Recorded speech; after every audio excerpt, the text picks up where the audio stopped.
Okay, this should be the final shiur on the commentary, the explanation of the last paragraph of the Shema, which is the parsha of tzitzis, which we've spoken about very much. And it's the final charge to a Jew as he's beginning his day over here in the world of prayer, of these concepts and these ideas that we should be thinking about that are going to carry us through the day. And we left off the last time that we learned together. We left off with the following idea, and that will take us into the finale today.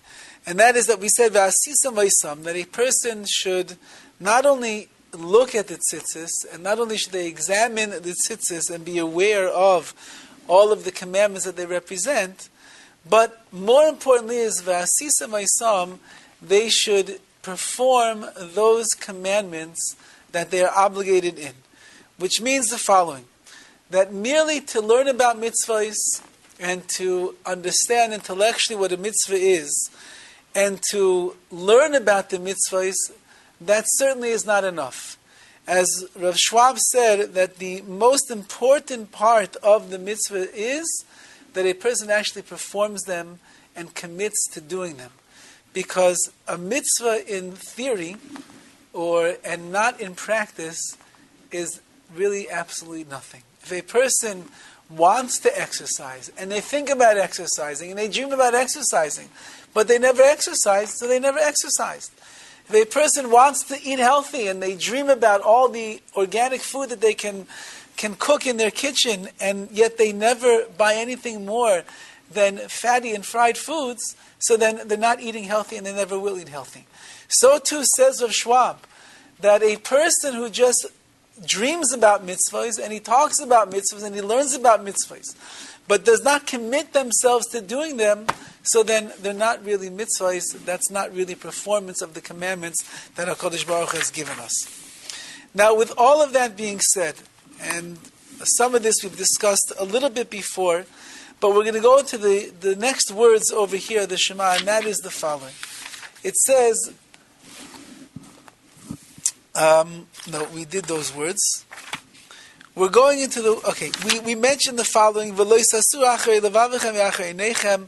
a person should not explore after his heart, the and after their eyes, because when a person begins getting drawn in to the physical world around him, when he begins looking at all of those things that exist, that other people have, and other people possess, and other people own, and the grass is always greener on the other side And if a person gets drawn after looking into all of these things, it creates within us the jealousy, and it creates within us the hatred of others, and it hurts the way in which we're going to be able to appreciate that which HaKadosh Baruch Hu has given to us. And therefore, a person should learn not to look after the desires of their heart and after the desires of their eye. As we mentioned from the words of Rashi over here, if you recall, Rashi writes that Halev ve'einayim hem meraglim leguf. The heart and the eyes are the spies for the body. Because you recall that this parsha, these words of the Shema are coming at the very end of the parsha of the meraglim, of the spies who went into the land of Israel to spy it out. And the whole thing is connected that they made a mistake, and therefore we have to teach ourselves not to make the same mistake. And he writes, Ha'ayin, he says, Umesarsarim loy es ha'averos, the eyes and the heart work together in unity to bring a person into the world of sin. And therefore he writes, Ha'ayin roya, the eye sees, ve'alev chaymed, and the heart now desires what the eyes have seen, ve'aguf oises ha'averos, and the body now takes on a mind and a life of its own, and it gets involved and entrenched in the averas, in the sins that are there. So we are being told over here that as we are coming towards the closing words of the Shema, we have to remember where to keep our eyes and our heart. And our eyes and our heart, they belong focused in on HaKadosh Baruch Hu, and not on all the other things that are going on here in this world, because if we do, we end up getting drawn astray, as we say. Now, there are two types of exploration that the heart is doing over here, and the sages tell us there are two things. Einechem, that which our eyes see and they desire, is talking about the physical desires of a person. He looks around the world and he sees the physical pleasures that are there and he wants them. And levavechem, the heart, which we're speaking about, is talking about something called minus. And minus is heresy.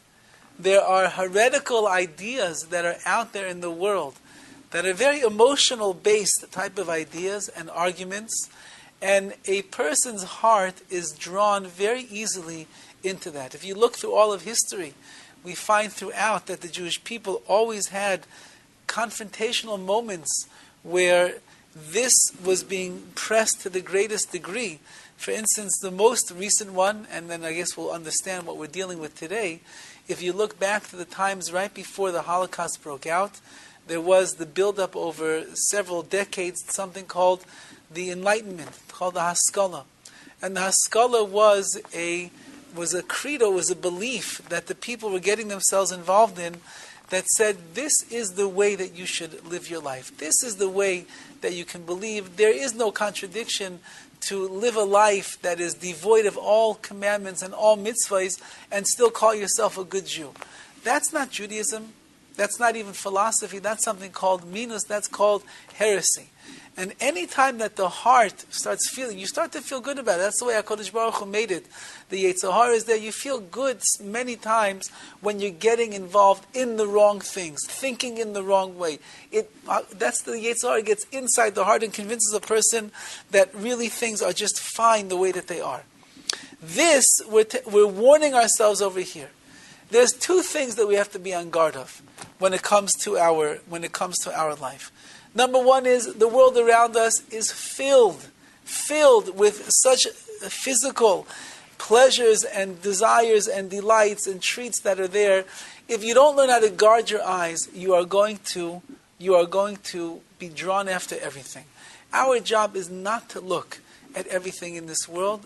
You don't have to look at every single billboard. You don't have to look at every person on the street. You don't have to look at everything that's in the store that you need to buy. It's okay to walk past the window and not do window shopping. It's okay. Because once that I begin looking at it and I begin to absorb myself in it, it's something, the natural desire, tendency of a person is, he wants. I once was with one of my Rebbeim and we walked into the house together of a very wealthy person, and the house was enormously and ornately decorated, and you walked in, it was caught your eye. It was like, and I walked into the house, and I was like, my eyes were popping out of my head. I was looking all around, and I look at my Rebbe standing next to me, and he's not looking at a single thing. He walked into the house. He probably figured what it's going to look like before he walked in. And he walked in, and he just looking straight ahead, not taking anything in, not looking at the imagery, not looking at the chandeliers and the lights and the colors and the paintings and this, and nothing at all. Because the moment that you begin to look around and see what there is, so it begins filling a person up with a desire to have those things, or even if not to have those things itself, but it allows the physicality in a person to grow.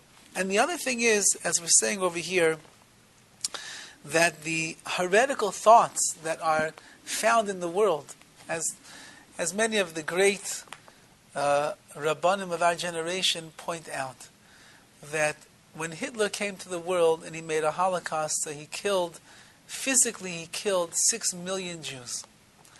And that's a tragedy that can never be equaled or understood by anyone.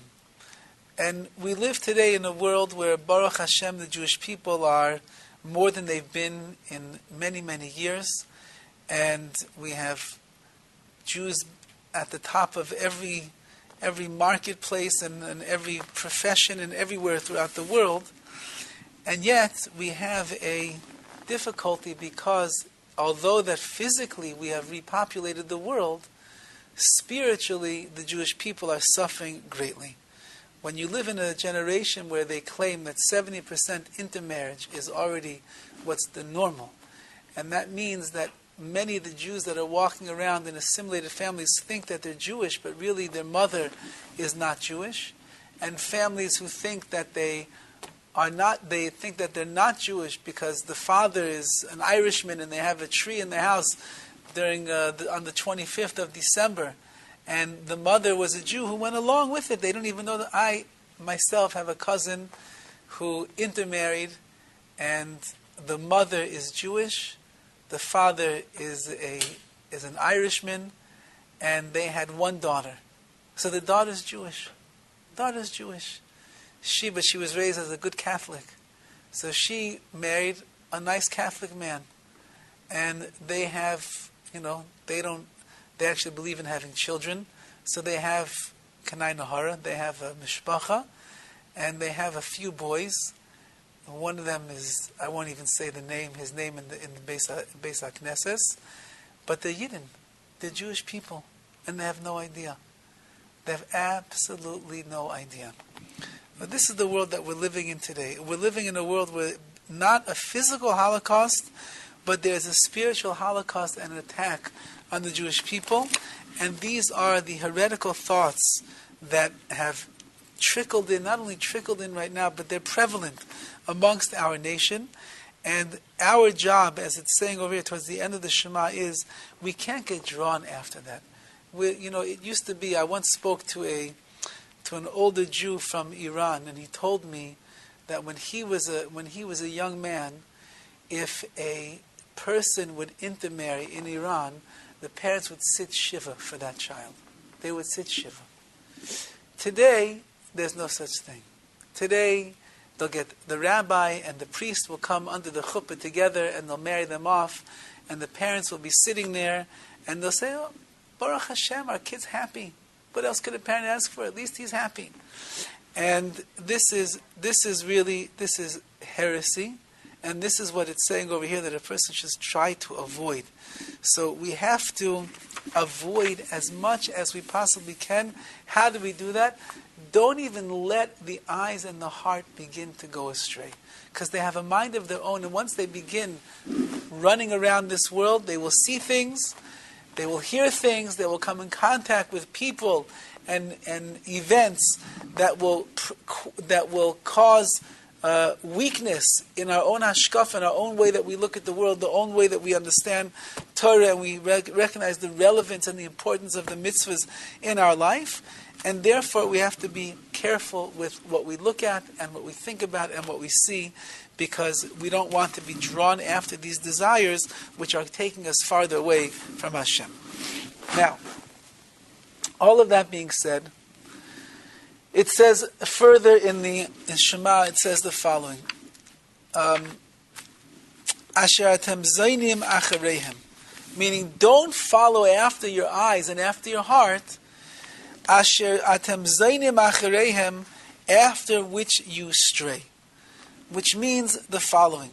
And really, I think what we are saying over here, then that is that if you're going to follow the external impressions of your heart and your eyes, you eventually are going to become something called zaynim. And a zaynim, like in the Hebrew language, a zona is a woman that is unfaithful to her husband. Zaynim is someone that is unfaithful to Hashem. And what a horrible label for a person to have, that they would be called zaynim. That's really what the Torah is telling us over here. They've become someone that is unfaithful to the Ribbono Shel Olam. And he points out a very frightening thought. And that is that unlike other averas, other sins that a person does, that if a person has a thought to do a sin, and they don't do the sin, so they're saved. They're saved from doing such a thing. He thinks he's going to turn on the light on Shabbos, and he doesn't turn on the light on Shabbos, okay, so there's not going to be a punishment. However, when a person brings into their mind thoughts of being unfaithful to Hashem, and they bring into their mind and their heart thoughts of heresy that we spoke about before, so then that itself becomes the violation of this verse, which is don't allow yourself to be drawn astray after the desires of your heart and your eyes. And therefore, merely thinking about these things, that already has caused me to transgress an avera, one of the sins that are there inside the Torah. So other sins require the actual action. Otherwise, you didn't do anything wrong. But these, which are more of the emotional, thoughtful, mindful ideas that we're talking about, the moment that a person begins thinking about these things, so a person already has transgressed this part of the Shema, and therefore we have to be careful. Now, what's the point? Why are we being so strong with all of this? How we have to guard ourselves, we have to be careful, we have to be aware of oneself. Leman tisgaru, in order you should remember, v'asisem es kol mitzvosai, and do all of my mitzvos, v'yisem kedoshim lelokeichem, and you should be holy to your God. So the Torah itself is telling us in this the simple explanation over here. And that is that the reason that you need to be on guard and watch yourself and know, like we understand as we described so many times, there's something called the Yetzer Hara, and the Yetzer Hara is always in there, always vying for your attention. The reason that we cannot allow it to get the best of us is because we want to make sure that we remember HaKadosh Baruch Hu. And when we remember HaKadosh Baruch Hu, we remember all of the great gifts that He has given us in this world. And those great gifts include our responsibility to try to give back to Hashem the best way that we can. How do we do that? By the performance of the mitzvahs. V'asisem es kol mitzvahsai, and I want to make sure that I do all of the mitzvahs that HaKadosh Baruch Hu has given me. If I'm not aware, and I'm not in tune, and I'm not guarding myself, so then it's very, very easy that a person is not going to do the mitzvahs of Hashem. It takes strength. It takes determination. It takes dedication for a person to be involved in the world of mitzvahs. If I have no internal enthusiasm to do a mitzvah, chances are I'm not going to do the mitzvah. There was a big Rav who came from Eretz Yisrael years ago. He came to Baltimore. And he said over that he was there, and he was staying by an old student of his. And the Rav had daven mincha earlier during the day, and he had to go daven Mariv. And whatever, they missed the regular Mariv, which was at the sunset. And he goes to his student, and again, this Rav is, if you would see him, you'll see a tzaddik in front of your eyes. So he says to his student, we missed the first Marv. What's the next Marv that we can go daven? So he says, go to a minyan for Marv. So he said, yeah, of course. He said, go to a minyan, Rabbi. He says, the next minyan is, I have to drive across the town. Baltimore is not such a big town, just so you know. It's about a 5-minute drive. I don't do that. If I miss the minyan, I just daven here at home. So this Rav was stupefied that he could have a student that's saying into his own face that I just daven right here. What's the big deal? And that's what we're saying over it is a big deal. Meaning that if a person is not constantly aware of the value and the importance of every single mitzvah, and if you have to push yourself, the more that you push, the more that you're going to have a schus, the more you're going to have a reward, and the greater the mitzvah is going to be. So therefore, the reason that we are steering clear of these base desires of physical pleasures and taiva, and the reason that we have to keep our heart clean and keep all the thoughts of heresy out of there, is because if we listen to too many people, we have many people around us that are not as committed to Yiddishkeit the way that we are. We have many people around us that are not enthusiastic about mitzvahs, and they will convince you they're very good at it, because that's how they had to convince themselves. They're very good at convincing a person, you don't really need to be so frum. Why are you being so serious about everything over here? And therefore, they will, if a person is not aware, as we're saying over here, he'll hear the words again and again and again and again, and it'll eventually make an imprint or an impression on the person, and these heretical thoughts will seep into their heart, and then they'll do things differently as well. On the other hand, if I'm always watching, and I'm being careful with that which is going on around me, then I'll end up remembering what my real purpose in this world is, and I will perform all of the commandments, which is obviously a great feat. But that's our goal. Our goal is to fill up our life with mitzvahs as much as we possibly can. Now, what happens when a person does that? When a person is taking all these messages of the Shema to heart, and they are infusing themselves with this amun in HaKadosh Baruch Hu, and they're recognizing that I'm a servant of Hashem, and I'm here to dedicate my life to doing what is right in the eyes of HaKadosh Baruch Hu, and now I'm guarding my heart and my eyes from being drawn astray, and now I'm prepared now to perform all the mitzvahs the best that I possibly can. V'yisem kedoshim le'elokeichem, and you will become holy to your God. You will become holy to Hashem. And Rav Schwab writes a beautiful idea over here, as he always does, and he says the following: that a person in life must be someone that is always conscious of elevating themselves in the world of ruchnius, in the world of spirituality. Because he said, if you think about it, physically, a person is born. How long do they grow for physically? 18 years, maybe 20 years. That's how long the body is going to stretch and the parts of their body are going to shape and form. So 18 to 20 years they have of growth. And their mind, he writes, interestingly enough, the intellectual capacity of a human being also grows along with him. But at a certain point, maybe when they're 22, maybe when they're 25, their brain also stops growing, and it gets to the point where it's going to be. Now, of course, you could push the limitations of your brain. You could squeeze out the intellect that is there. But your brain gets to a certain point. That's the brain power that HaKadosh Baruch Hu has given you. That's all true when it comes to the physical, quantitative growth of an individual. However, when it comes to the moral and the ethical development of a Jew, of a human being, so that itself is a lifelong process. That I'm never done growing.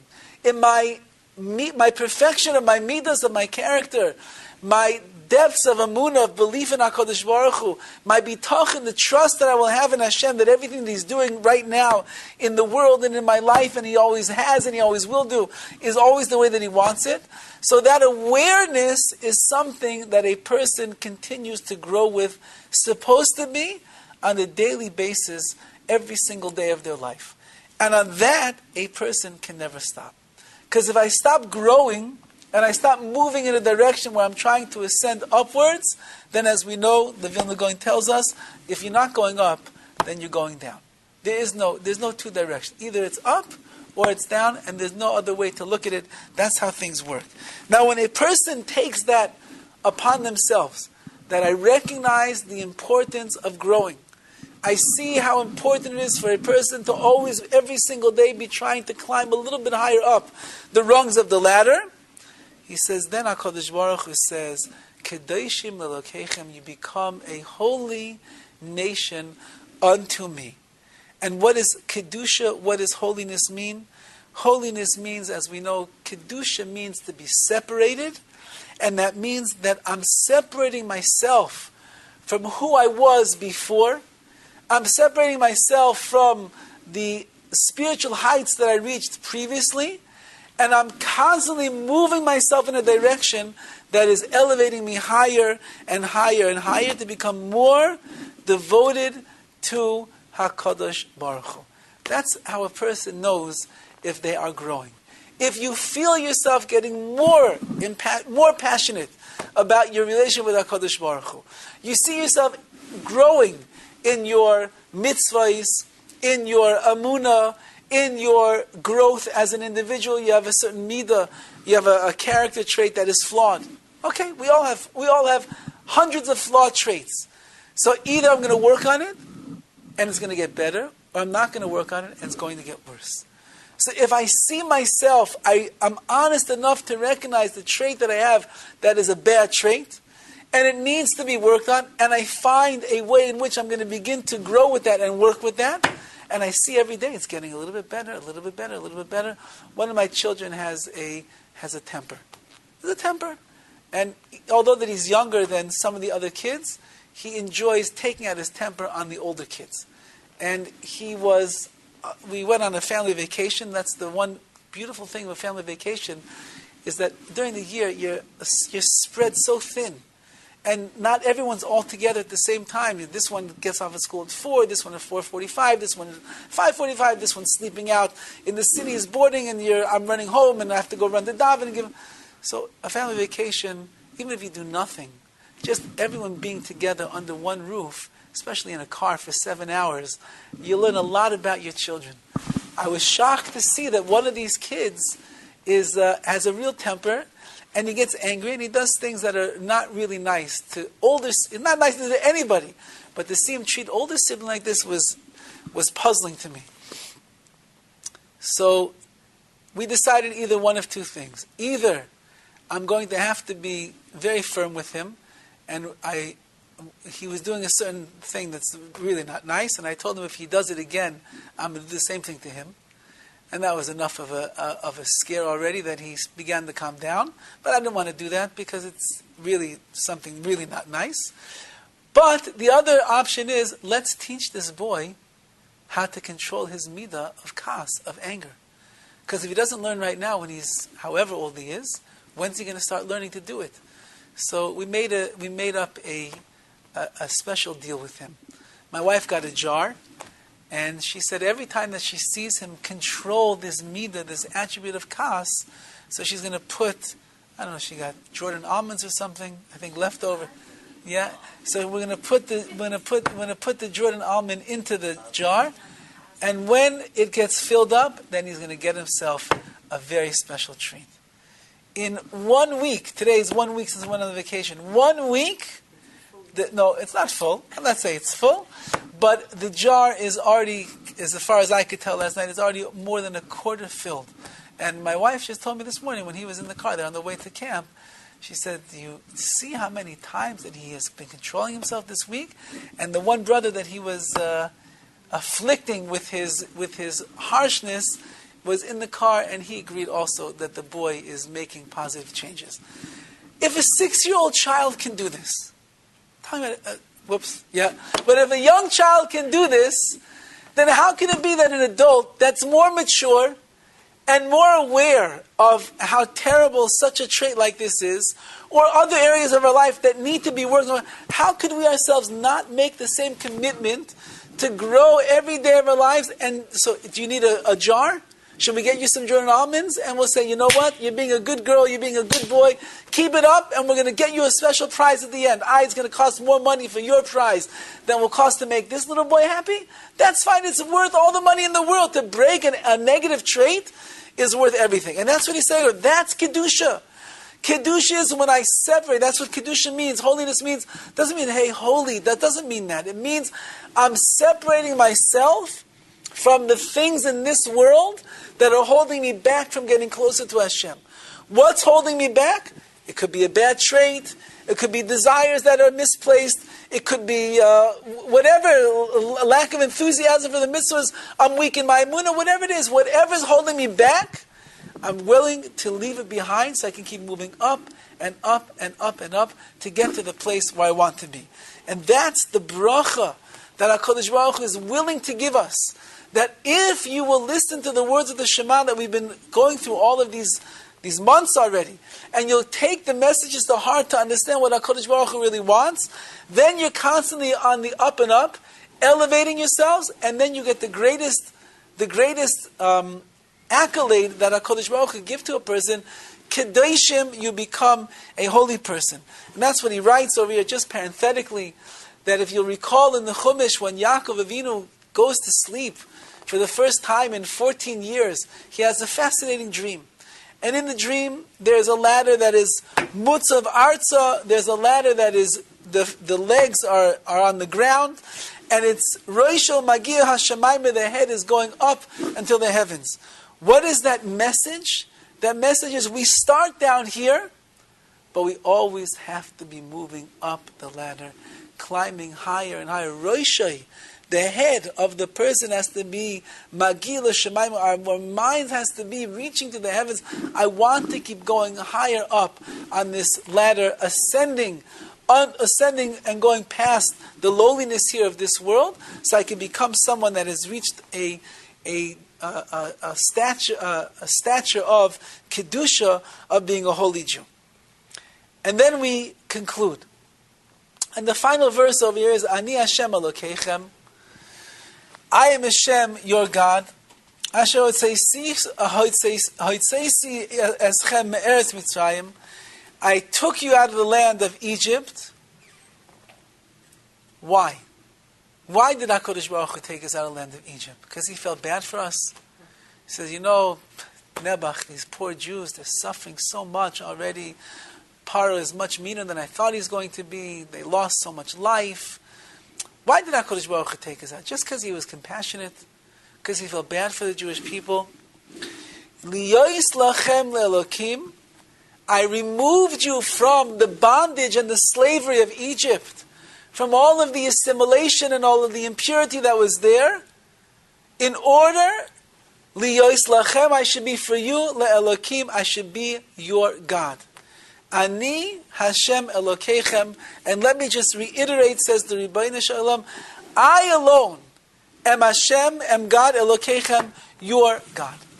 So, at the end of the day, as we discussed many times throughout the Shema, one of the principal concepts that we have to be able to walk away with after one says Shema is, I am in this world to serve HaKadosh Baruch Hu. HaKadosh Baruch Hu saw me and my nation enslaved in Egypt, physically and spiritually and emotionally, underneath the grasp of Paro and all of his impurity that was there. As we know that when the Jewish people got into Egypt, first they stayed by themselves and eventually moved into Egypt proper and they became totally assimilated into the nation. And HaKadosh Baruch Hu said, you're a Yid. I have so much greater expectations of what you could accomplish than being stuck over there inside the muck of Mitzrayim. So what am I doing? I'm going to remove you from there. But of course he went through this entire back and forth, the makkahs, the plagues, building up our mood and getting ourselves ready until we realized the following. We were Avdei Paroi. We were slaves into Paro all of those years that we were living in Mitzrayim.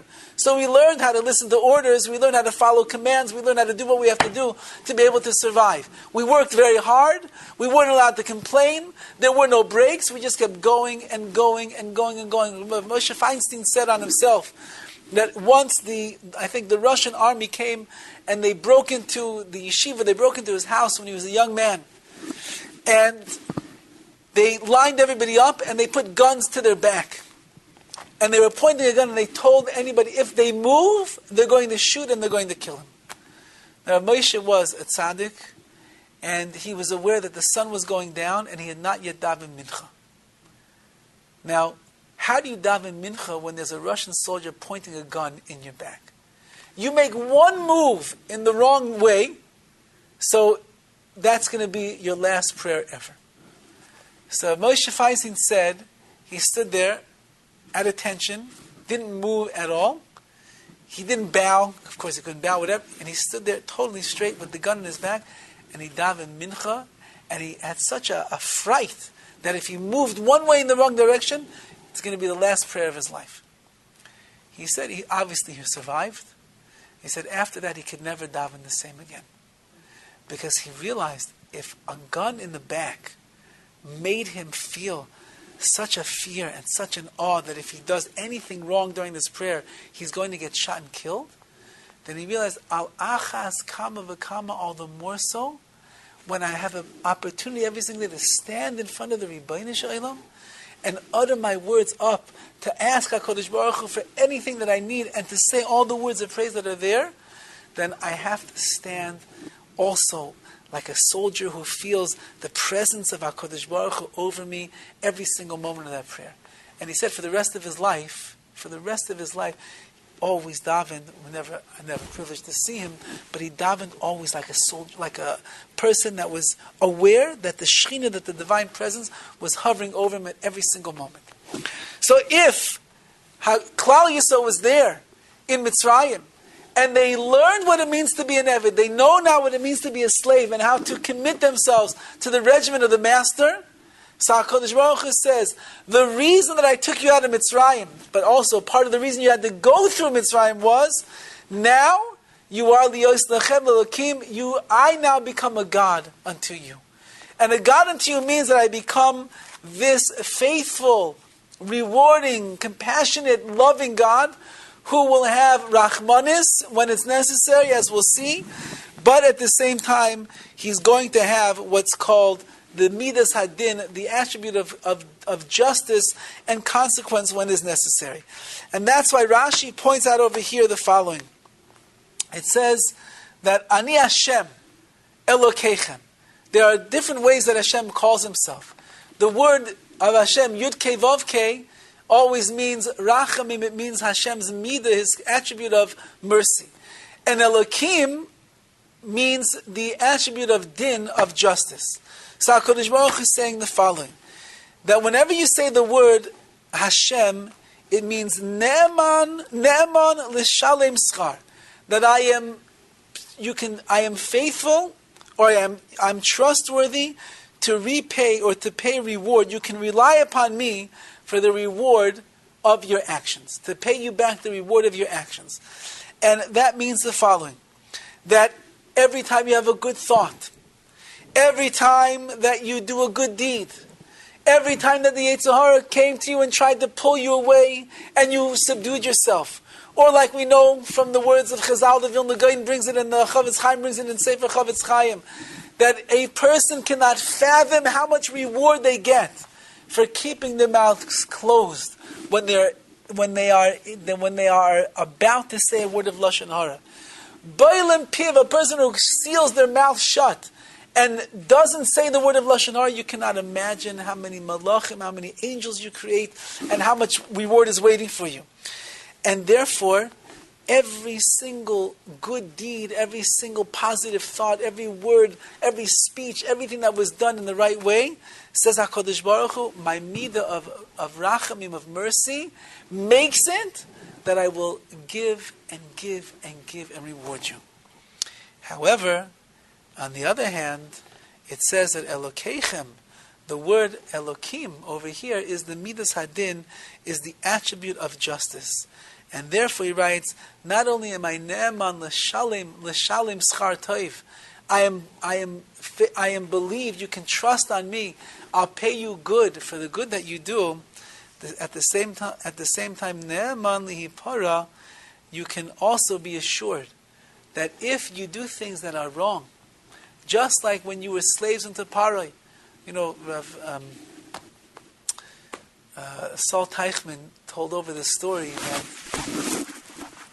that towards the end of their trials and tribulations in the Holocaust, so there was a very famous death march, which was something like 200 miles, that these Jews that had already been deprived of every vestibule of humanity, they had to now walk 200 miles with no food, with no water, with no place to sleep, just walk and walk and walk and walk. And he tells over this story that they were on this death march, and the rules of the march were very clear. If anybody steps out of line, they will be shot immediately. If you stop to catch your breath, if you stop because your legs have a cramp or you have no energy to go on, that will be the end of you. You are going to end up getting killed. And they're walking and marching, and they hear the gunshots left and right of the people that were too frail to make it, that couldn't walk on any longer, and those were the final steps of their life.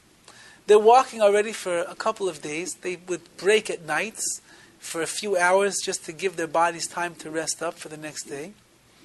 And on one of the nights, after they'd walked who knows how many miles already, his brother, who was much larger than him, told him, leave me here, I'm finished, I'm not going to be able to go on. And he told his brother, what are you talking about? He said, we have to keep walking, we have to keep going. And his brother said, no, I can't. I've walked as much as I can go, I have no energy left, I have no strength left. He said, just leave me here and you go and save your own life. So Saul said that in the morning when they woke up, he took his brother and he picked him up and he put him on his shoulders. And he said, until this day, I have no idea how I did it. I walked 70 miles with my brother hanging over my shoulders so that he would not die and we would be able to go through this together. And sure enough, he and his brother both miraculously survived the war. They survived the death march. It started off with hundreds and hundreds of people, a handful of people that were left at the end, and he and his brother were one of them. So says the Torah over here, and these are words of the Shema, and that is that we understand that the Paro himself was a wicked person, and he created a life for the Jewish people that was so harsh, but you had no choice, you had to listen to him. Now Kodesh Baruch Hu says, I'm not a harsh tyrant, I'm not a tyrannical, that's the word, tyrannical ruler. I'm not someone that's coming down on you to make your life miserable. I'm the Ribbono Shel Olam. I'm the source of all goodness that's here in this world. And all I'm asking of you is, transfer all of the slavery that you had as a Jew that was there in Egypt, that you understood that you have to listen to the master and do what he says. I'm telling you, you must do the same thing right now. How are you going to do that? Mitzvahs, observance, not speaking Lashon Hara. If you have a midah, you have a bad trait, work on it, make it better. Develop yourself to be kind like the Ribbono Shel Olam. All of those things that it says, that's what we have to do. And this is what HaKadosh Baruch Hu says. When you do that, then you should know, Ani Hashem Elokecha, I am Hashem your God. As we know, that how does a person get themselves close to the Ribbono Shel Olam? What can we do to bring ourselves closer and closer? So the Gemara tells us the greatest advice ever. And it says to be medama, you should liken yourself to emulate the ways of Hashem. The more that you emulate His ways, the closer you're going to become. And that's the Ramchal and Derech Hashem explains that the more that I'm becoming like Hashem, the more that I'm going in following in His footsteps, and I'm doing those things which are right to Him, so then I become like one with the Ribbono Shel Olam Himself. And that's how we are concluding over here in these words of the Shema. That it's not enough to learn, and it's not enough to understand, it's not enough to think, wow, that's really nice. That's a good thing to know as a Jew. It is true, it is a good thing to know as a Jew. But the bottom line is that the Iker, Loya Midrash, Ha'ikr Ela Amaisa, it's not the talking and the discussing and the commentaries and the nice thoughts and the intellectual joy that a person has from learning these things. Rather, it is the Maisa, the actions themselves. And the actions, they span the gamut of the spectrum, which is not only the mitzvahs that I do, but also the character traits that I perfect, the way that I'm going to deal with others, the way that I'm going to have my relationship between me and my spouse, between me and my children, between me and HaKadosh Baruch Hu. How much am I willing to be what's called an Eved Hashem, a servant of Hashem? That means that even when it's hard, and even when it's difficult, I'm willing to push myself to that extent in order that I can get that which HaKadosh Baruch Hu wants me to do. Where did I learn that from? Egypt. Why did HaKadosh Baruch Hu put us in Egypt in the first place? To teach us that you know how to listen, you know how to do, you know how to give up. You think the Jews had pleasures? They didn't know what a pleasure in their life was. They had no choice but to give up everything in their life in order to survive. So too, says the Torah over here, our job as a Jew is to recognize whatever we have to give up in this physical world to get closer to HaKadosh Baruch Hu, it's the greatest thing in the world, because that's how we get close to Hashem. And the closer that we get to Hashem, the more we're elevating and raising ourselves up. The more we're raising ourselves up, the more we're connecting, and then we become, like it says over here, we become the Kedoshim Elokeichem, we become this holy nation to our Kodesh Baruch Hu himself. And this perhaps is something for us to think about